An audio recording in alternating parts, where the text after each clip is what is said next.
For any audit, three aspects always goes together which needs to be decided. The first is the objective of the audit. Is it to assess a company for its degree of conformance to the Information Security Management System standard? Is it to determine by the auditor that, where the greatest problems lie? Or is it to follow up on non-conformities reported at a previous audit by the auditor?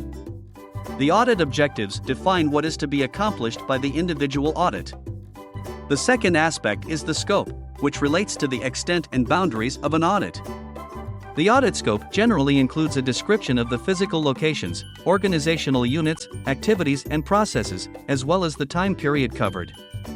For a third-party audit, this tends to cover the complete scope of the organization's management system. A second-party audit may also include this, but more probably only the area of interest. A first-party audit tends to be just one item on the audit program, which itself will cover the complete management system scope. For second-party audits, the scope is decided by the client. The audit scope should be consistent with the audit program and audit objectives.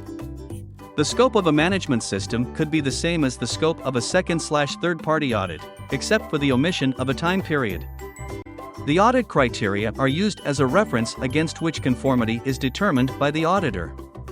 Each individual audit should be based on documented audit objectives, scope, and criteria. These should be defined by the person managing the audit program and be consistent with the overall audit program objectives. First-party audit is called when you do audit in your own organization, like internal audit. Second-party audit is called when you do audit to your suppliers and vendors. Third-party audit is called when any external certification body coming to audit your organization to check the compliance of the standard, and once they found that your organization is compliant, they issue your organization certification for the scope and the standard which they audit.